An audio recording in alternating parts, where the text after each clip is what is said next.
പരിശുദ്ധ പരമദിവ്യകാരുണ്യത്തിന് നേരവും ആരാധനയും സ്തുതിയും പുകഴ്ചയുമുണ്ടായിരിക്കട്ടെ. നിത്യസ്തുതിക്കർഹനായ പരിശുദ്ധ പരമദിവ്യകാരുണ്യത്തിന് എന്നേരവും ആരാധനയും സ്തുതിയും പുകഴ്ചയുമുണ്ടായിരിക്കട്ടെ. ഞങ്ങളെ ഓരോരുത്തരെയും കരുതലോടെ കാക്കുന്ന പരിശുദ്ധ പരമദിവ്യകാരുണ്യത്തിന് എന്നേരവും ആരാധനയും സ്തുതിയും പുകഴ്ചയുമുണ്ടായിരിക്കട്ടെ.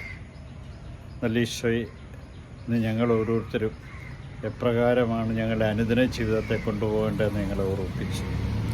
ദാരിദ്ര്യത്തിൽ സന്തോഷിക്കുക, വിലപിച്ചുകൊണ്ട് ദൈവത്തിന് മുമ്പിലെത്തുക, അവിടുത്തെ കരുണയ്ക്കായി പ്രാർത്ഥിക്കുക, കൂടുതൽ ആഴമായ വിശ്വാസത്തിൽ നിന്നുകൊണ്ട് നീതിയിലും സത്യത്തിലും ജീവിക്കുക, കുടുംബത്തിൽ സമാധാനം ഉണ്ടാകുവാൻ വേണ്ടി പ്രത്യേകമായിട്ട് നമ്മൾ ഓരോരുത്തരും ഉപകരണമായിട്ട് മാറുക, സമൂഹത്തിൽ സമാധാനത്തിൻ്റെ ഉപകരണങ്ങളായിട്ട് മാറുക.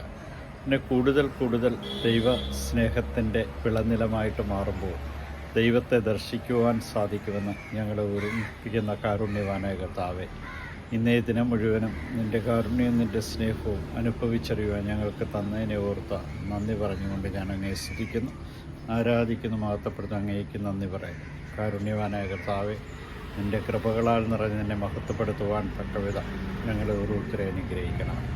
നിൻ്റെ സാന്നിധ്യവും സാമീപ്യവും അനുഭവിച്ചറിയുവാൻ തന്ന കൃപയെ ഓർത്തുകൊണ്ട് നന്ദി പറഞ്ഞ് അങ്ങയെ സ്തുതിക്കുന്നു.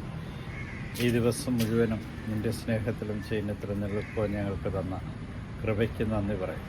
കാരുണ്യവാനായ കർത്താവേ, നിൻ്റെ സാന്നിധ്യവും സാമീപ്യവും ഓരോ നിമിഷവും ഞങ്ങൾ അനുഭവിച്ചറിഞ്ഞുകൊണ്ട് ഇതിനെ മഹത്വപ്പെടുത്തുവാൻ തക്കവിധം ഞങ്ങളെ അനുഗ്രഹിക്കണം. ഈ രാത്രിയിൽ സുഖമായ നിദ്ര നൽകണമേ. പ്രഭാതത്തിൽ മഹത്വപ്പെടുത്തുവാൻ തക്കവിധം ഞങ്ങളെ ഓരോരുത്തരെ അനുഗ്രഹിക്കണം. ദൂതന്മാരുടെ രാജാവായ നസ്രേക്കാരൻ യേശുവെ, പെട്ടെന്നുള്ള മരണത്തെ അപകടനയുടെ കാത്തുള്ള പ്രഭാതത്തിൽ എഴുന്നേറ്റായി മഹത്വപ്പെടുത്തുവാൻ ഞങ്ങളെ ഓരോരുത്തരെ അനുഗ്രഹിക്കണം. ഈശോയെ നന്ദി, ഈശോയെ സ്തുതി, ഈശോ ആരാധന.